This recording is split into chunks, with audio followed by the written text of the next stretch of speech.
las generalidades de los meningiomas. El día de hoy entonces nos vamos a enfocar en uno de ellos, que va a ser el meningioma del foramen magno. Siempre entonces vamos a partir de unas ideas iniciales. Yo creo que una primera parte, esta primera idea, nosotros ya la habíamos compartido en la intervención pasada, donde sabemos que el meningioma es una enfermedad esencialmente quirúrgica y que el grado de resección que nosotros podamos hacer en el acto quirúrgico va a establecer la posibilidad de recurrencia y también el pronóstico de los pacientes, y esto obviamente también va a ser válido para los pacientes que tienen lesiones a nivel del foramen magno. Los meningiomas del foramen magno, si bien van a ser raros dentro de todas las localizaciones que van a tener los meningiomas, siempre van a implicar un reto quirúrgico para los neurocirujanos, pues en sí todos los meningiomas alrededor de la unión cráneo-cervical, y los abordajes al foramen magno siempre van a estar directamente relacionados. Entonces aquí juega dos cosas, no solo la lesión como tal, sino también el abordaje que nosotros le vamos a hacer al paciente va a estar directamente relacionado en el impacto en las complicaciones y en la calidad de vida del paciente. Entonces vamos a iniciar con un caso clínico que pues tuvo la oportunidad de facilitarme uno de mis docentes, en el que observamos una mujer de 45 años quien había consultado esencialmente por cefalea y por disfagia, en donde se encuentra en estas imágenes de resonancia. Me dicen si tienen alguna complicación para ver los videos. Básicamente aquí estamos viendo un T1 simple y un T2 axial y coronal, en donde observamos una lesión con características ya conocidas por nosotros de meningioma a nivel del foramen magno. Sin embargo, hay algo que llama la atención en esta paciente, y es que tiene una anomalía, pues, o si bien una anomalía no, sino una variante anatómica de la arteria vertebral, en donde vemos que tiene una arteria vertebral única que está rodeando completamente el tumor. Entonces, alrededor de este caso clínico vamos a... ¿Perdón?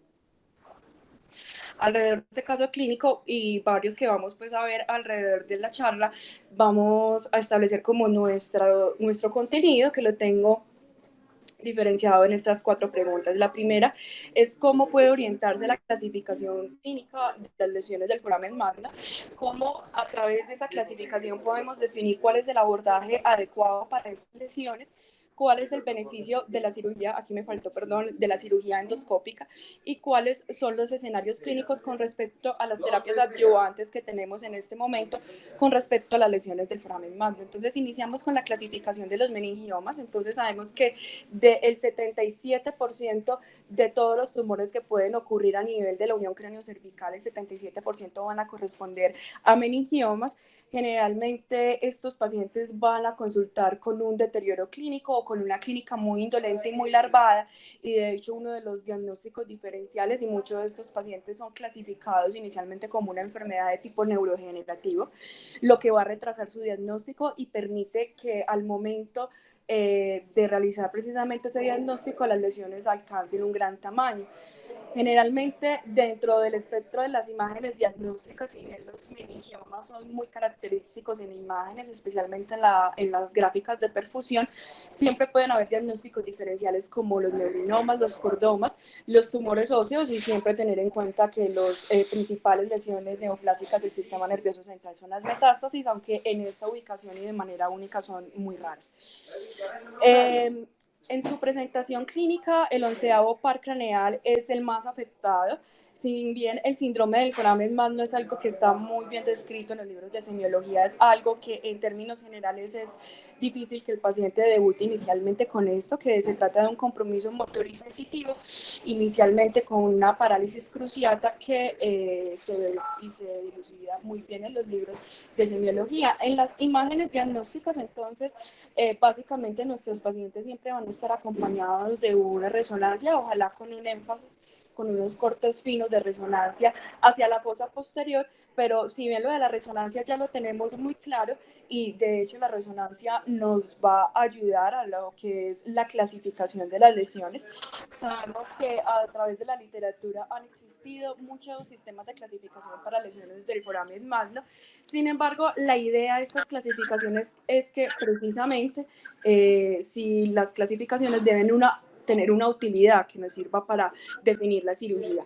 Tenemos que tener en cuenta para la clasificación 3 condiciones, y de ahí viene la importancia no solo de estar con una resonancia, sino con imágenes complementarias. Lo primero va a ser la localización de los tumores, que sea una clasificación intra, extra o intraestradurales. Generalmente estos van a corresponder a las lesiones que sean de un compartimiento o que sea con compromiso de múltiples compartimientos, pues tienden a ser más de compromiso metastásico, o pacientes que tengan un meningioma de más alto grado.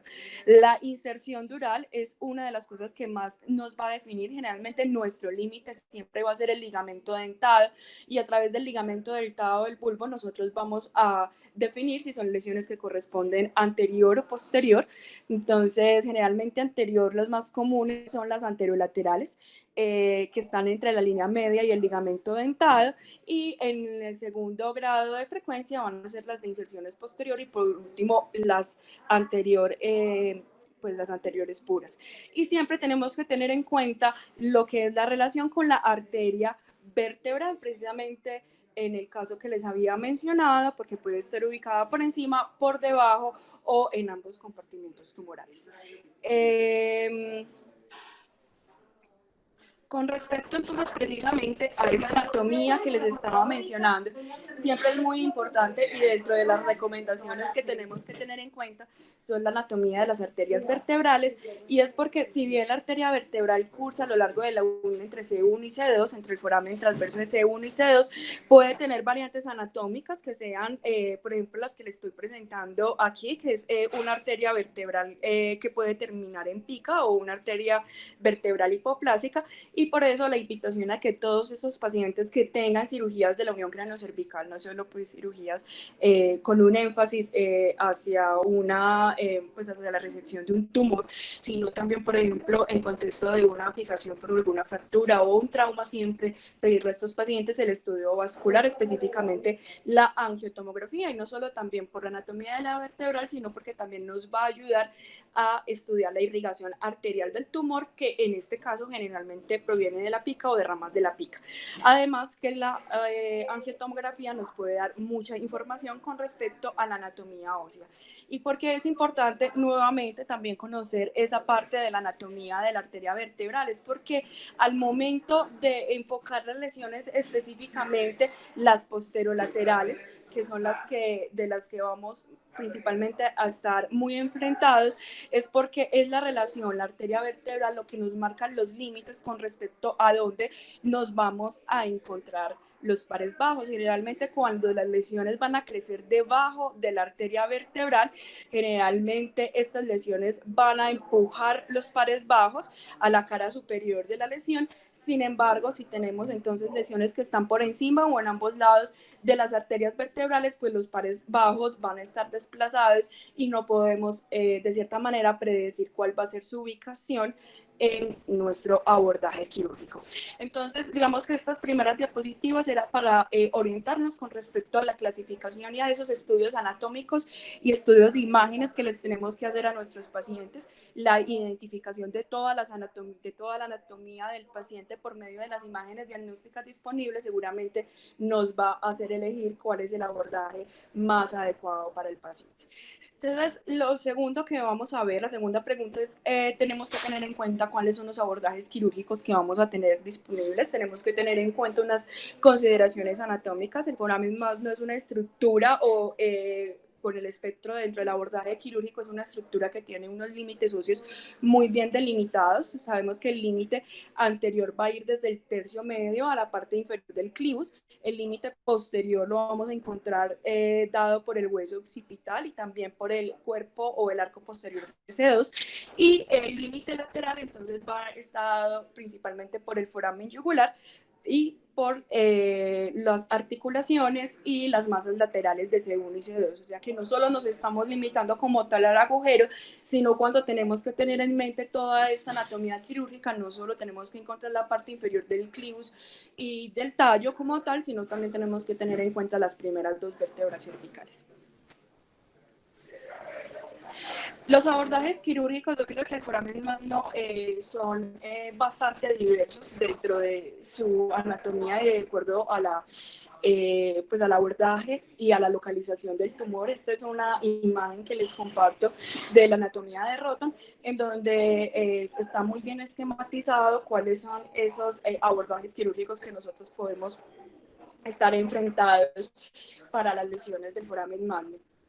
El primero que les quería comentar, los dos primeros que les voy a comentar van a ser como unos comentarios bastante sucintos porque son de pronto abordajes que no vamos a estar tan enfrentados específicamente para este tema que nos trae, que es esencialmente foramen magnum anterior, y es el transhorario y el transcervical. Les digo que de pronto no van a estar muy enfrentados porque son abordajes que en la literatura, digamos que a medida de los avances que podemos hacer en equipos, especialmente con equipos endoscópicos, han ido perdiendo como esa fortaleza, y porque son abordajes que se han relacionado a una alta morbilidad y a un alto impacto en la calidad de vida de estos pacientes, especialmente porque tienen unas altas tasas de meningitis postoperatoria, precisamente por esa exposición, especialmente en los abordajes transorales, por esa exposición de la mucosa oral, esa colonización que puede quedar a través del líquido cefalorraquídeo de estos gérmenes. Tienen unas altas tasas de meningitis que pueden ser superiores al 25%,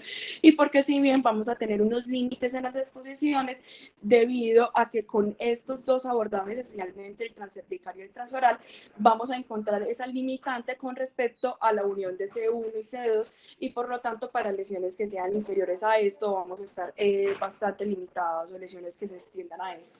El otro abordaje que nosotros también vamos a encontrar como en ese capítulo, incluso para abordajes del foramen magnum anteriores, del abordaje suboccipital. Hay varias series de casos reportados en donde, si bien con la retracción del tallo se puede hacer una resección bastante buena de las lesiones del foramen magnum anterior, pues generalmente es un abordaje que uno está principalmente familiarizado con él cuando son lesiones posteriores a la línea media.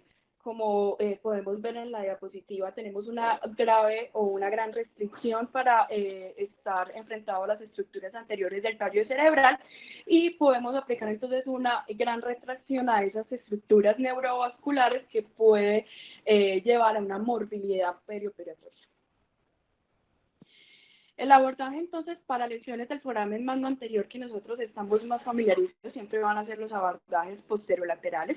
Generalmente el parláteras, que es el que más conocemos de esos, va a tener varias variantes con respecto a las etapas condilares que vamos a ir viendo alrededor del desarrollo de la exposición.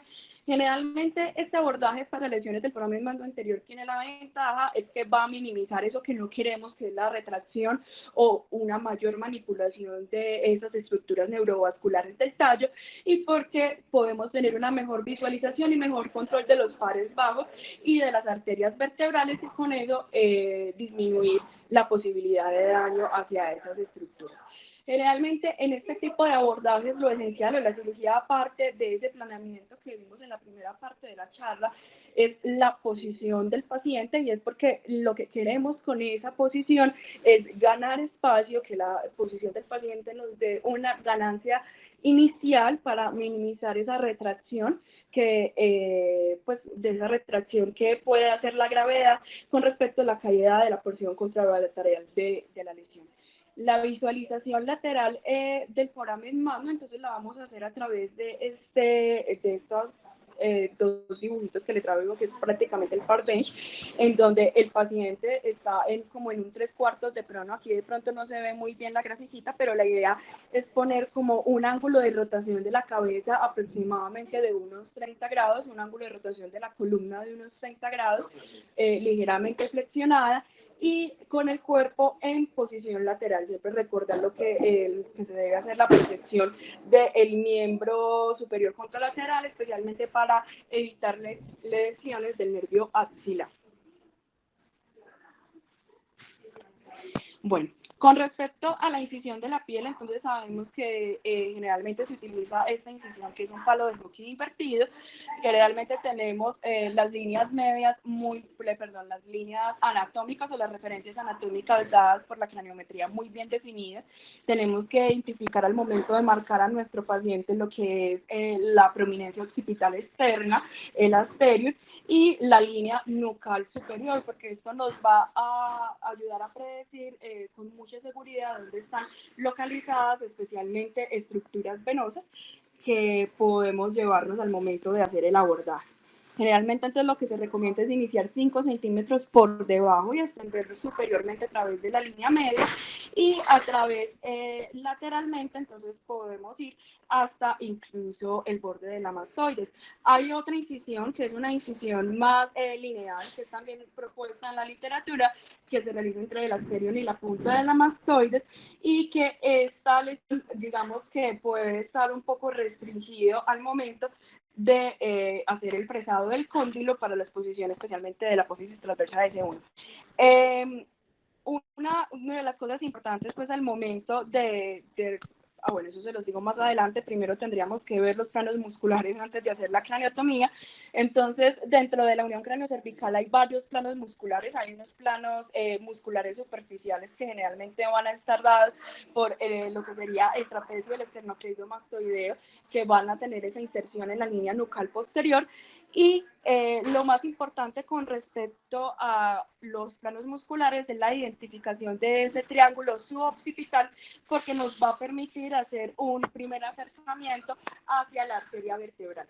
Y al momento en que tenemos identificado la arteria vertebral, pues vamos a minimizar el daño sobre ella, especialmente cuando al momento de acercarnos a hacer esa disección subperióstica, la idea sería hacer la disección por encima de ese 1 precisamente para poder separar la arteria vertebral que tenga algo de movilidad y con eso evitar la tracción y el daño. Entonces, eso es básicamente lo que les había mencionado, hacer ese desprendimiento subperióstico de las arterias vertebrales a nivel de C1 para aumentar esa vista quirúrgica y evitar daños sobre base. La laminectomía de C1, pues lo ideal es que sea una hemilaminectomía si solo vamos a entrar hacia lateral y que sea lo más lateral posible, precisamente para que nos dé un plano hacia la perforación del cóndilo.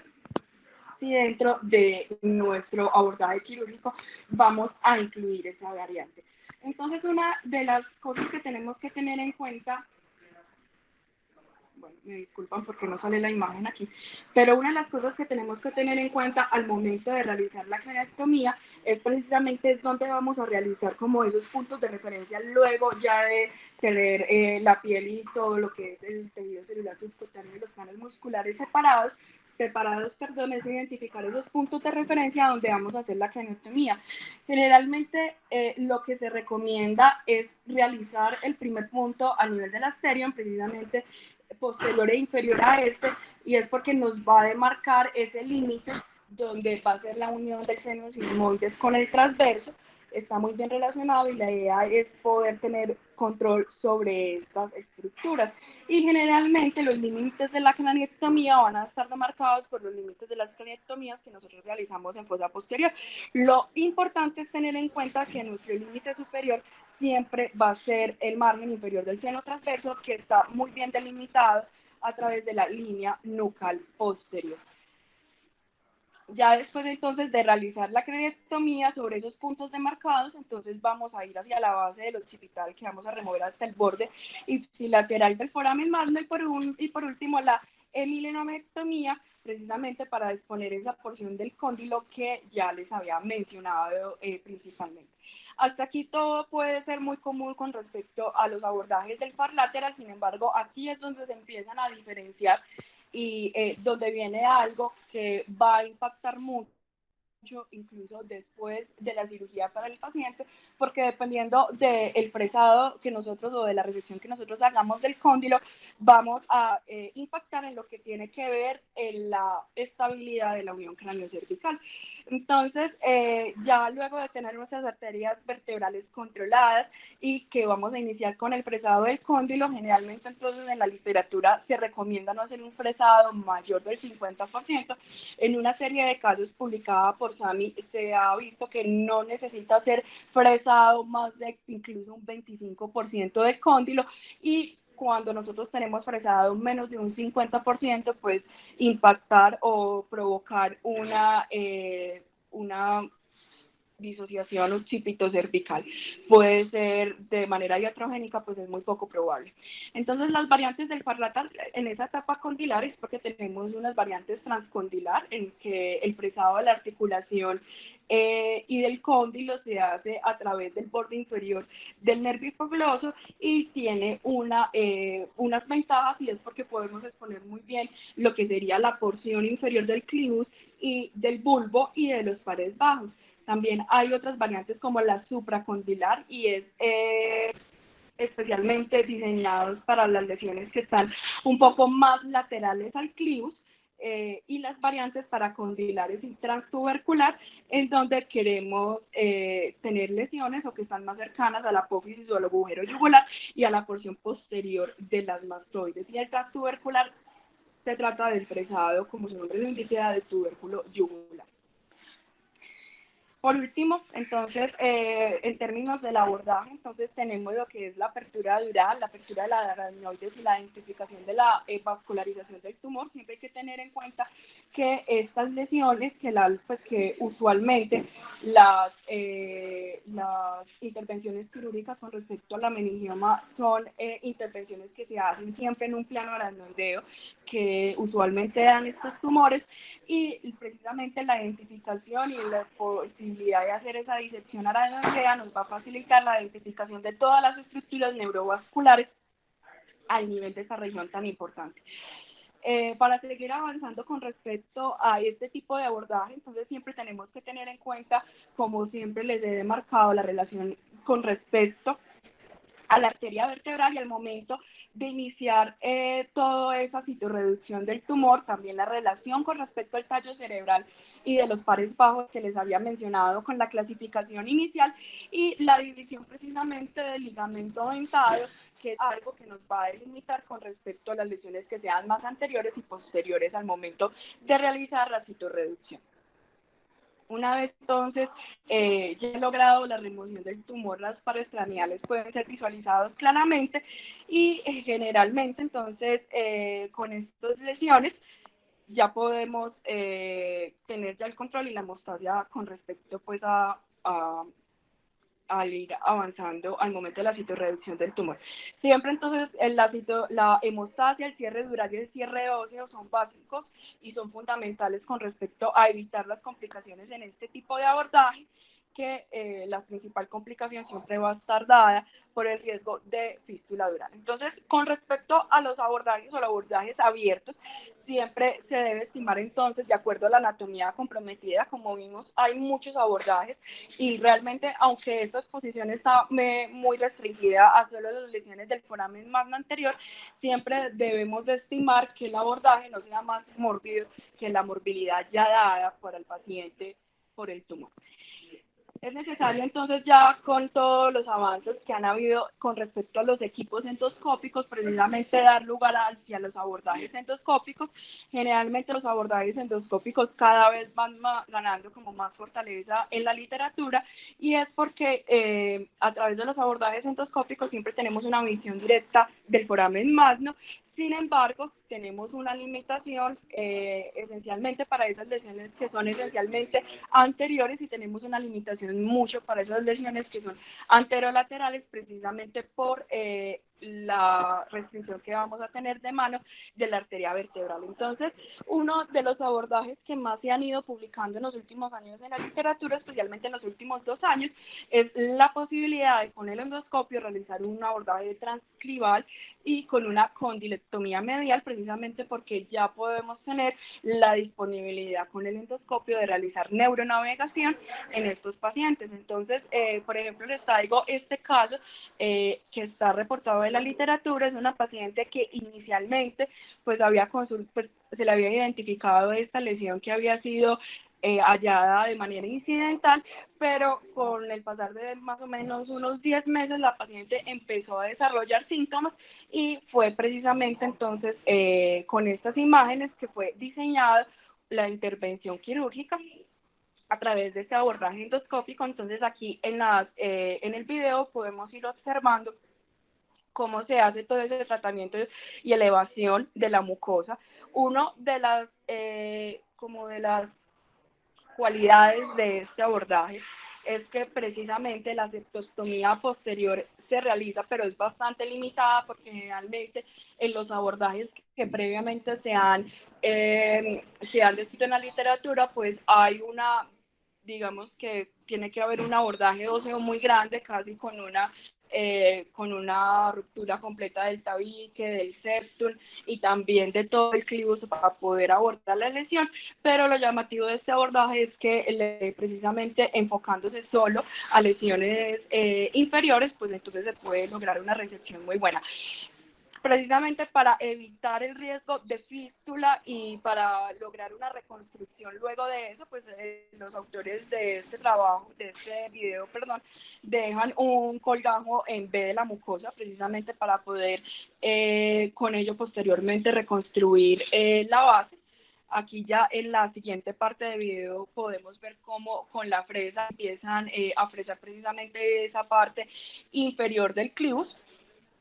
Vemos en la parte inferior de la pantalla cómo ellos van orientando también el fresado del clivus y la condilectomía pues hacia la porción medial, precisamente realizándola con monitoreo a través de tomografía. Aquí vemos el fresado del clivus, voy adelantando el video por cuestiones de tiempo y vemos cómo se realiza entonces la hemostasia ósea. Aquí entonces van a iniciar con la apertura de la dura madre.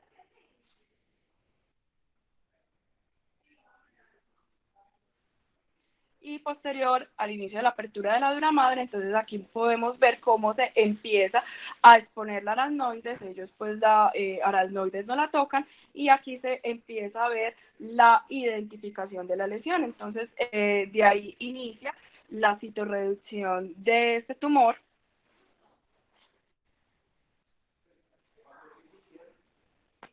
Aquí en la siguiente parte del video entonces podemos ver cómo empiezan a hacer esa desinserción de ese plano aracnoideo del tumor.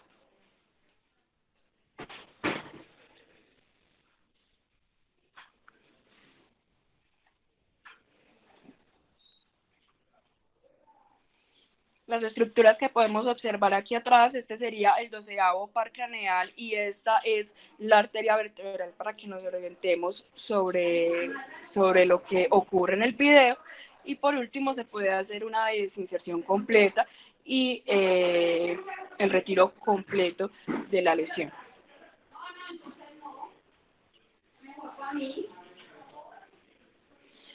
Ya en esta parte entonces vemos cómo queda muy bien expuesta la anatomía, arteria vertebral, el 12º par craneal y cómo se inicia la hemostasia y la reconstrucción de la base del cráneo, precisamente con Joel Fohan y posteriormente con ese colgajo pediculado de mucosa en B que habíamos visto en el primer video que habían dejado y el resultado postoperatorio y el seguimiento pues de la paciente fue bastante bueno. Entonces, las bondades como de estos abordajes endoscópicos es porque se ha demostrado que impactan la calidad de vida de los pacientes porque a través de esa visualización directa, especialmente pues en las lesiones que son esencialmente anteriores y mediales, es la mejor presentación de la funcionalidad de los pares bajos y porque lo que vamos a apreciar con respecto al cóndilo son menos del 20 al 25% y por eso va a ser muy poco probable desde este punto de vista generar algún grado de inestabilidad de la unión occipito-cervical.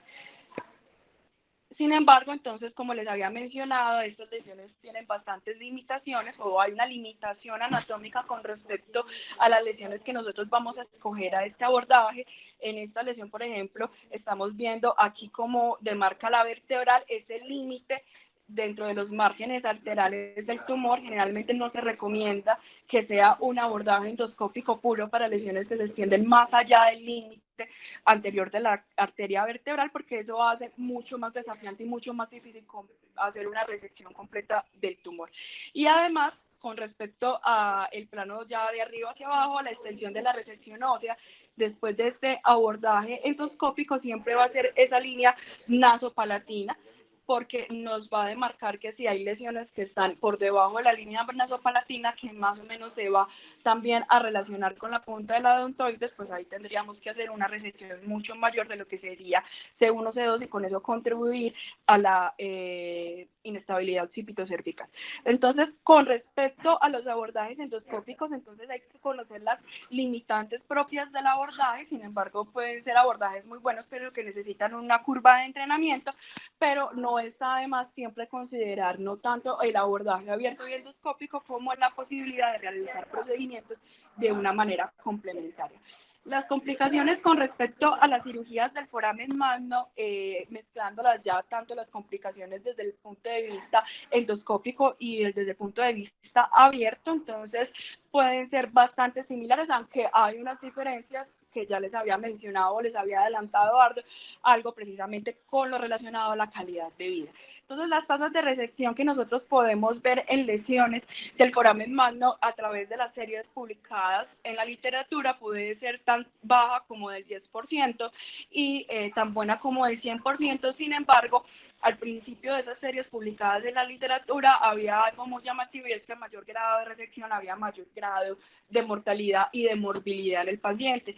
Solo fue ya en las últimas décadas que varios autores, a través de la modificación precisamente de esos abordajes y de la posibilidad entonces ya de hacer procedimientos endoscópicos, es que cuando tenemos abordajes ya limitados y diseñados para la anatomía del tumor, entonces podemos tener unos Simpsons muy buenos con unos Karnofsky en el posoperatorio y pues meses después del posoperatorio muy buenos como superiores a 80 en casi la mayoría de los pacientes. Las tasas de morbimortalidad, sin embargo, para lesiones del foramen magno y para los abordajes pueden llegar a ser tan altas como el 68% y estas tasas van a diferenciar mucho, depende del abordaje que nosotros le vamos a hacer. Puede ser muy baja para abordajes endoscópicos que están muy bien indicados y van a ser abordajes transmórbidos como por ejemplo el transoral que puede tener unas tasas de complicaciones muy altas. Y el compromiso de los pares craneales, pues siempre los más afectados van a ser el 9º y el 10º par craneal y hay que tener en cuenta que cuando los pacientes salen con un compromiso de pares craneales, si bien la mayoría va a ser transitorios, son 22% de estos pacientes pueden tener lesiones definitivas y esto les va a dar un riesgo de mortalidad de un 22% en los primeros 2 años, específicamente por complicaciones respiratorias. Las complicaciones entonces posoperatorias, aquí resumiéndolas en esta gráfica, la fístula de líquido cefalorraquídeo va a ser del 20%, es mucho más común el contexto de una fístula de líquido cefalorraquídeo en abordaje endoscópico. Sin embargo, precisamente con ese desarrollo, pues con la posibilidad de hacer esos colgajos nasoseptales y que sean colgajos vascularizados, pues vamos a tener unas menores tasas. Sin embargo, hay que tener en cuenta pues la falla del colgajo y también la necrosis del colgajo como una de las posibilidades, aunque en series grandes de casos esto puede ser menor de un 5%. Y con respecto a abordajes ya hacia fosa posterior, abordajes abiertos, pues el cierre hermético de los planos musculares es lo que nos va a permitir que el abordaje de fosa posterior sea menos común encontrar la fístula de líquido cefalorraquídeo cuando lo comparamos con los endoscópicos, sin embargo se puede presentar. Pronto lo que podemos estar más, no tanto la fístula, sino el desarrollo del pseudomeningocele, precisamente o también el desarrollo de esas fístulas contenidas a nivel de la fosa posterior con respecto a complicaciones encontradas en este tipo de abordajes, aunque es mucho menos probable que vayan a requerir intervención cuando lo vamos a comparar con una fístula de un abordaje endoscópico que no podamos manejar. También está la presencia de la hidrocefalia, es una complicación por secuencialmente abortar, que se puede encontrar en ambos abordajes, pero es mucho más común encontrarla en abordajes a fosa posterior, precisamente por el sangrado que puede haber o la extensión del sangrado que puede haber al ventrículo. Y el compromiso de los pares craneales va a ser muy variable de acuerdo al abordaje utilizado y también eso pues de acuerdo al compromiso que tenga el tumor. Hay unos estudios de calidad de vida, les traigo precisamente este estudio publicado en el año 2018, Básicamente podemos dividir estas gráficas en dos. Aquí van a ser como las que son dadas precisamente por el tumor y aquí son las que van a estar dadas por la cirugía. Generalmente entonces se relacionan con peor pronóstico en términos de manejo quirúrgico a las lesiones que tienen un origen del tumor craneoespinal. Generalmente son lesiones que es más probable que no tengan una cápsula tumoral como tan bien definida como si lo pueden hacer las lesiones espinocervicales y por eso, digamos, la inserción a estructuras vitales puede ser mayor, entonces por eso la capacidad, la probabilidad, perdón, de dejar lesiones residuales y también de dañar las estructuras o de hacer cierto daño en las estructuras al momento del abordaje quirúrgico es mayor en este tipo de lesiones. La consistencia del tumor, pues obviamente en lesiones con consistencia más dura o fibrosa es mayor, sin embargo, esto es algo que nosotros no podemos predecir, la resonancia no nos ayuda, ni hasta ahora ningún método diagnóstico por imagen nos ayuda a predecir cómo es la consistencia del tumor y los residuos tumorales pues siempre van a ser algo que impacta en la calidad de vida del paciente, pero digamos que lo que sí podemos nosotros hacer es el abordaje quirúrgico. Generalmente el transoral es el que está principalmente asociado a mayor iatrogenia, por esa parte se ha ido como desplazando en la presencia pues de abordar este tipo de lesiones. La inestabilidad de la unión craneocervical, lo que les había mencionado, el cóndilo idealmente no debe estar presado más allá de un 30% y fresados incluso inferiores a un 25% es mucho menos probable que causemos algún daño a la unión craneocervical. Sin embargo, si esto es necesario u ocurre, pues está la indicación, especialmente en pacientes jóvenes, de la fijación occipito cervical que se ha encontrado en estos pacientes que idealmente se debe hacer en ambos lados y no solo del lado afectado, aunque esto es algo que en la literatura pues está bastante debatido. Y el compromiso de los pares craneales, como les había mencionado, hasta un 22% de nuestros pacientes pueden tener un compromiso de pares craneales definitivo y es primordial identificar cuando nuestro paciente sale con un compromiso de pares bajos. Entonces, las complicaciones, siempre vamos a estimar previamente la posibilidad de las complicaciones ligadas al tumor y al abordaje, precisamente para no impactar en la calidad de vida del paciente. Y ya la última parte que les traigo para terminar, pues siempre tenemos que tener en cuenta cuál va a ser como las terapias adyuvantes que podemos tener en estos pacientes. Básicamente entonces tenemos la posibilidad de radioterapia y quimioterapia, pues entonces la radioterapia y especialmente la radiocirugía ha tenido mucho cabida en la literatura. Este es uno de los últimos estudios que encontré, publicado en el año 2018, es un estudio que se realizó de manera multicéntrica en siete países.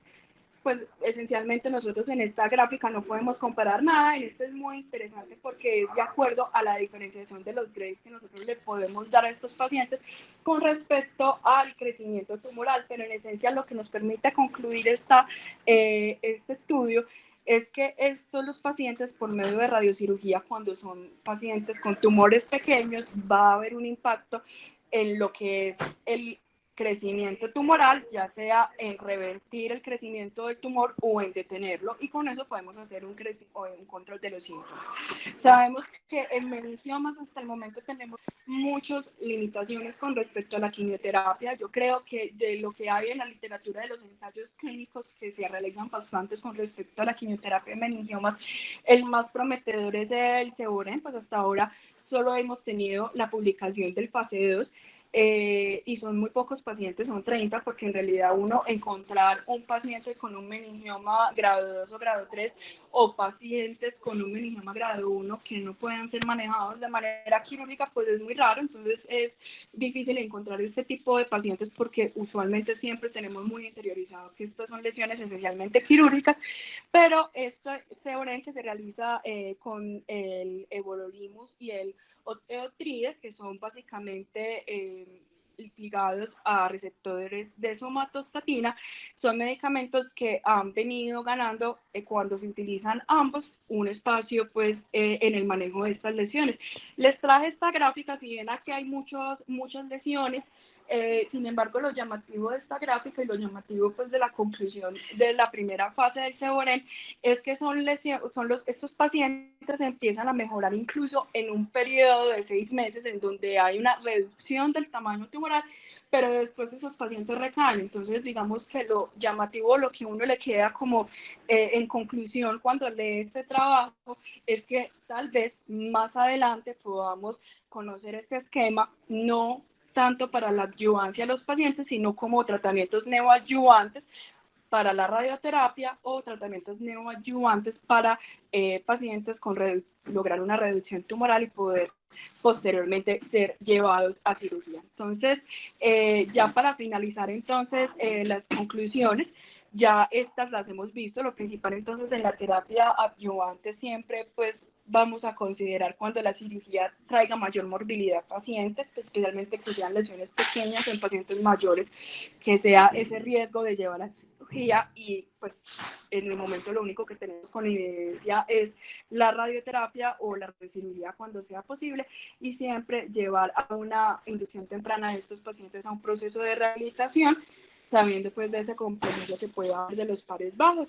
Ya para finalizar en la resolución del caso clínico, entonces esta paciente fue llevada a una resección quirúrgica, se le realizó un FAR lateral, siempre pues la importancia de utilizar el monitoreo del intraoperatorio. La paciente egresó bien de la intervención, salió con un déficit de pares bajos, aparentemente hasta el momento es transitorio, y como podemos ver, pues tiene una muy buena resección quirúrgica, incluso a pesar de esa anatomía, esa variante anatómica que había con respecto a la arteria vertebral, que era primordial o fundamental conocer previo a la intervención quirúrgica, precisamente porque es una vertebral única y es una vertebral muy grande que está pues relacionado como al tamaño tumoral. Listo, muchas gracias por la atención. Espero entonces los comentarios y las preguntas con respecto a la discusión del caso.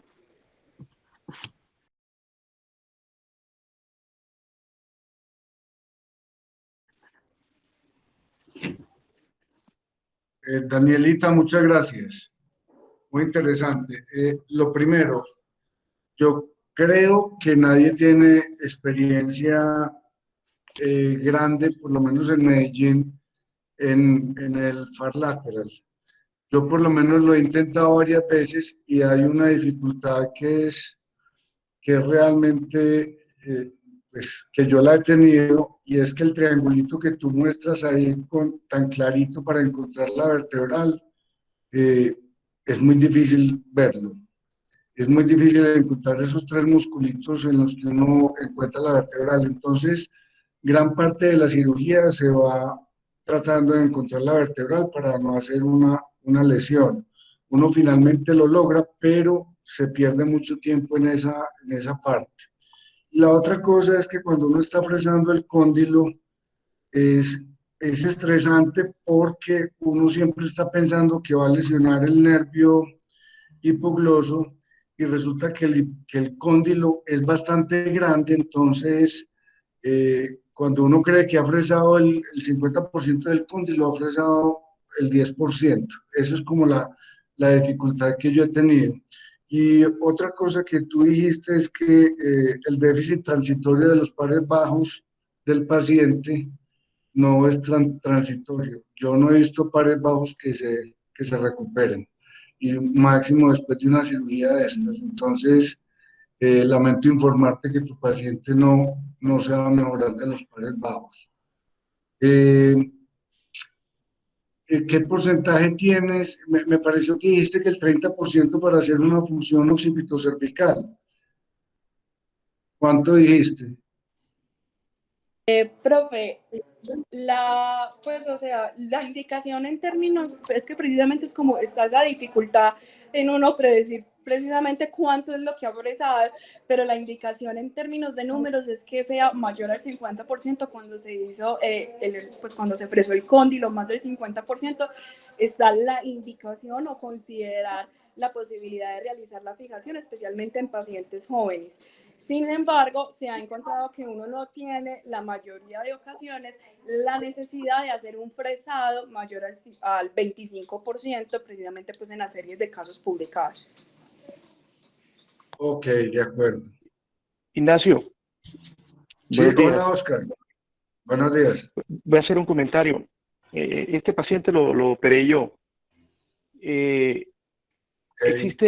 Existe hoy en día la tendencia en el mundo a que aquellas abordajes que desarman todo, que nos enseñaron de pronto en los años 80 o 90, esos abordajes ya se comenzaron realmente a reducir de tamaño. En este caso en particular, el FAR lateral se divide en dos versiones, el FAR lateral extendido y el FAR lateral, por así decirlo, reducido, en el cual en el FAR lateral reducido, por así decirlo, Ignacio, no hay necesidad de tumbar el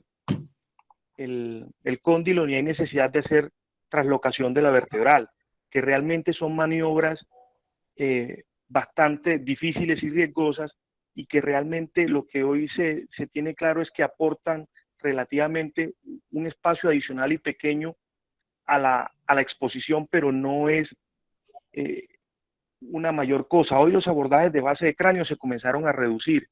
La tendencia en el mundo era que antes desarmábamos medio cráneo para llegar a un punto. Hoy en día la tendencia es hacerlos un poco más reducidos. En este caso hicimos un FAR lateral reducido, no tuvimos la necesidad de fresar el cóndilo, ni tuvimos la necesidad de hacer traslocación de la vertebral, y aún así logramos una resección bastante buena de la lesión.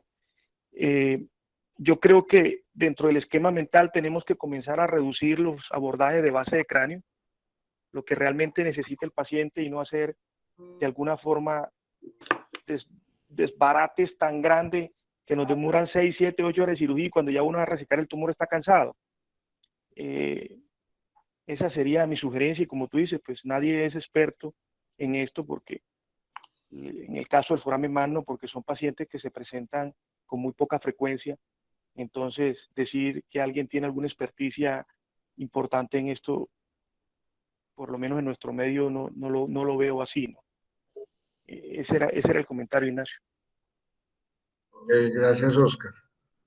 Y, perdón, encontraron el triangulito porque uno de todos modos lo busca, ¿no? Pero lo encontraron. Así pues no haga traslocación de la vertebral. No, Ignacio, no. Cuando tú haces un abordaje FAR lateral, por así decirlo, reducido, no es necesario, porque cuando tú vas a buscar el triangulito es porque quiere identificar la vertebral extra.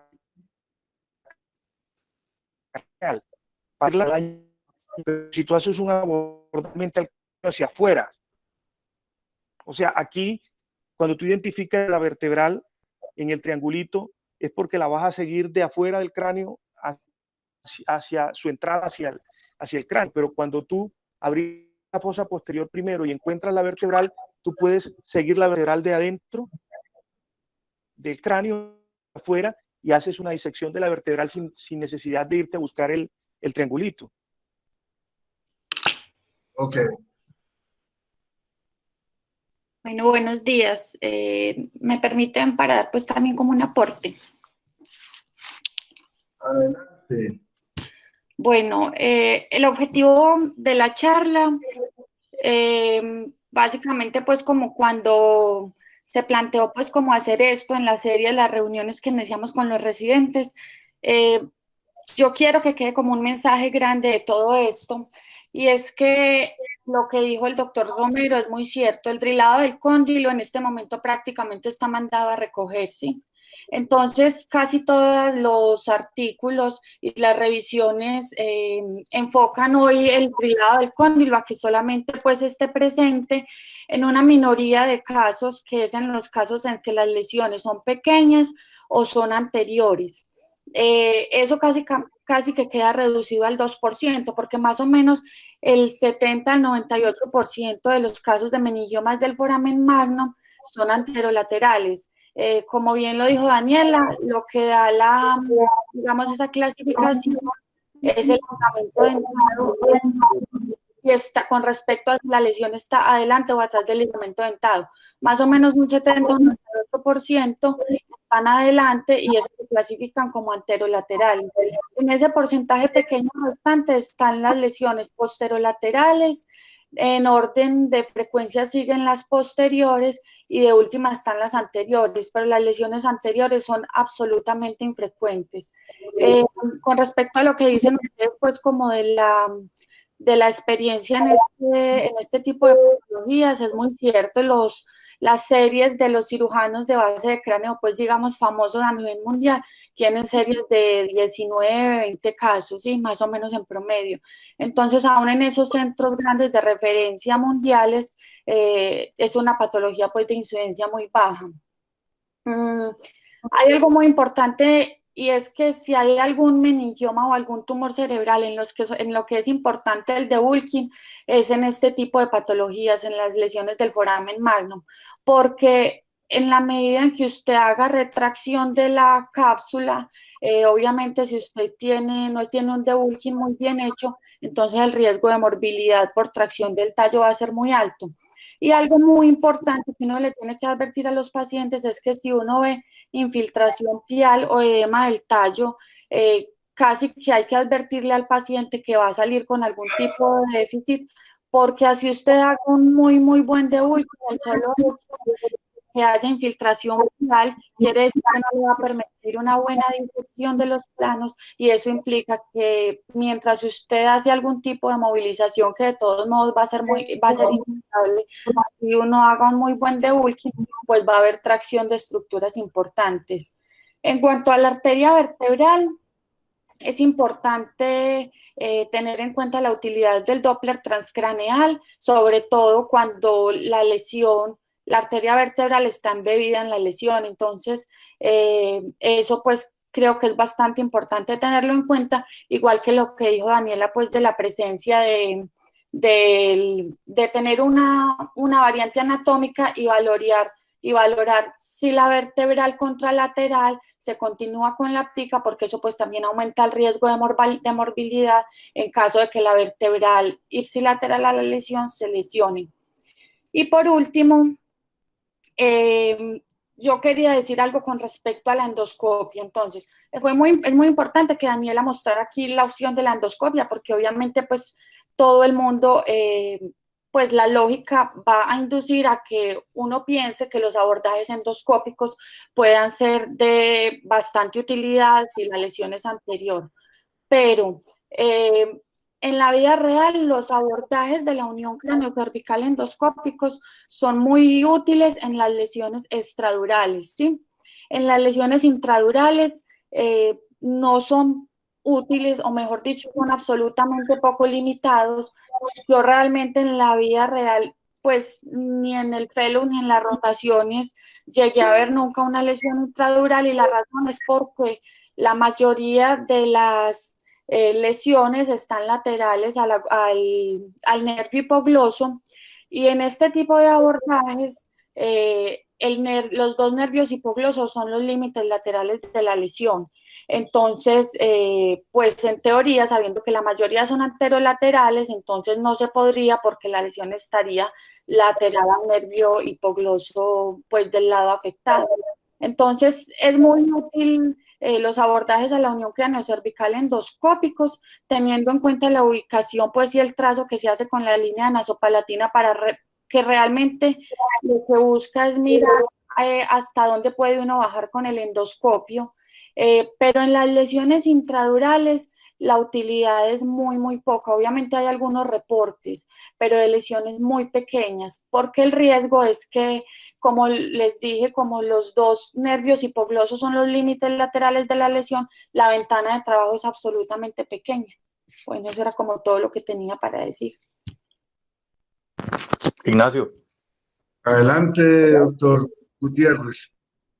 Dani, muchas gracias por la conferencia, muy chévere. Una cosa que yo siempre he pensado es que hay determinadas patologías en las que uno definitivamente como que uno le llega a un paciente de esos y uno lo piensa 1000 veces pues antes de meterse cirugía. Primero porque no se ven casi pacientes de eso, segundo porque la experiencia es muy poca y tercero yo sigo pensando que hay cosas de neurocirugía que deben ser abordadas por grupos que tengan la experticia y que puedan recopilar la mayor cantidad de casos de este tipo para que se vaya haciendo eso que se llama curva de aprendizaje.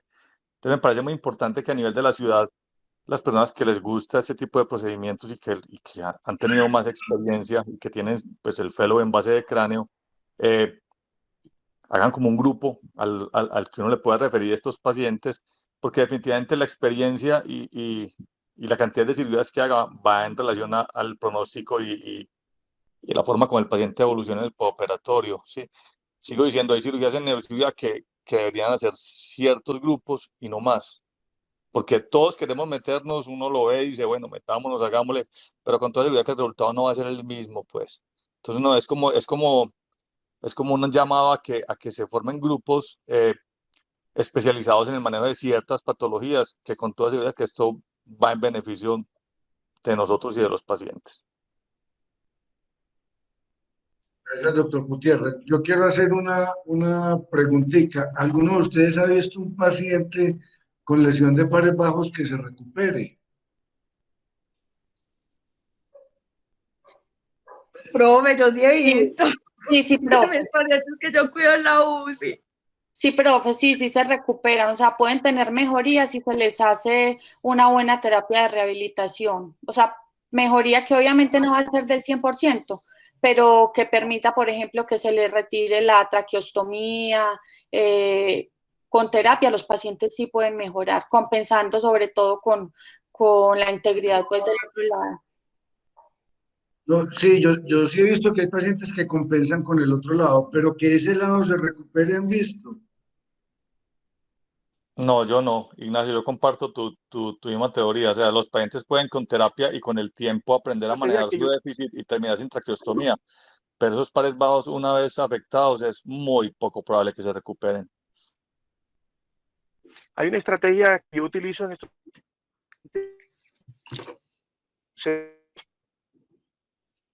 Oscar, nadie te está oyendo.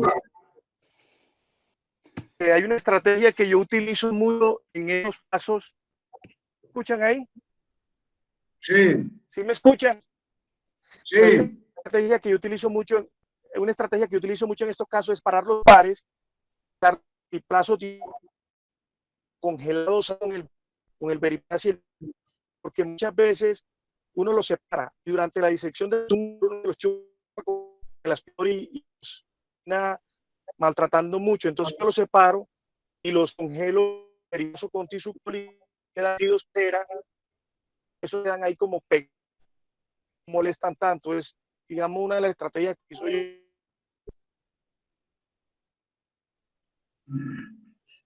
Te oímos muy mal. Lo ¿Sí que me yo entendí escucharon? es, no se te escucha. Lo que yo entendí es que le echas fibrina. Sí, se le echa, o sea, cuando uno va a disecar el tumor, ahí me escucha mejor. Sí, ¿Aló? Cuando uno diseca el sí, sí. tumor que separa los pares bajos, los pares, entonces ya ahí en ese momento que separé del tumor los pares, les echo sellante de fibrina, tisucol o veriplas, pero bastante, que queden como metidos como en una cera, que queden ahí como congelados. Y ya yo me olvido, les pongo después un cotoncito y me olvido de ellos, sigo operando solamente el tumor. Y eso me Ok, ha disminuido la posibilidad de lesión de pares bajos. ok. ¿Alguno más tiene comentarios? Buenos días, doctor Ignacio, con Edgar Ordóñez, de Bogotá, del Hospital de Hola, San José. ¿cómo estás? Bien, sí, señor. No, quería simplemente aportar. Hace algunos años publicamos, de hecho, con el doctor Apolinar, que es del servicio de ustedes, una serie del doctor Penagos, que ha sido muy útil para mi práctica, y es que a veces uno piensa que tiene que ir muy lateral para estos meningiomas, ¿cierto? Que solo puede hacer un acceso anterior o lateral por un far lateral, pero lo que hemos visto es que hacer un abordaje suboccipital por línea media muchas veces es suficiente, sobre todo para los tumores que son más grandes y que tienen desplazamiento de todo el bulbo. Y sobre todo eso se puede ver y hacer una exposición muy buena, sobre todo cuando están pacientes en sedestación, o semisentado en general, porque uno puede hacer que el tumor desplace un poco todas las estructuras y uno puede hacer una buena disección de los pares bajos y de la vertebral en ese punto sin que el paciente salga lesionado.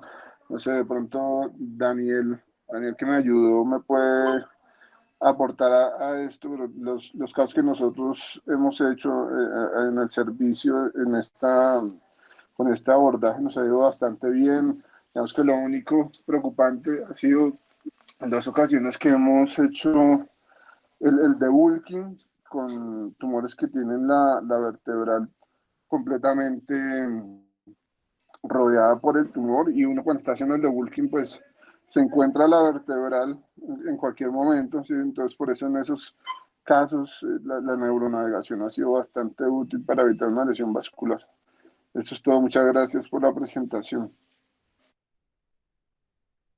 Yo creo que el doctor, yo creo que el doctor Edgar tiene toda la razón. A veces hace uno un abordaje muy grande y cuando ya está sacando el tumor se da cuenta que por un abordaje normal lo hubiera podido realizar. A mí también me ha pasado eso.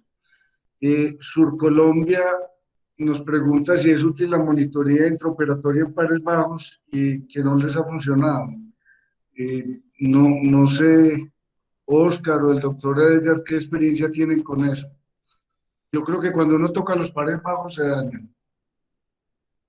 Sí, la verdad es que, por lo menos, yo no sé ustedes allá en Medellín, pero para mí la monitoría en general de pronto para las vías largas, excelente, sí, cuando uno está haciendo la manipulación del tallo, pero los pares bajos en general, si uno no los ve, es muy delicado porque uno no, yo por lo menos no confío realmente en la monitoría de los pares bajos.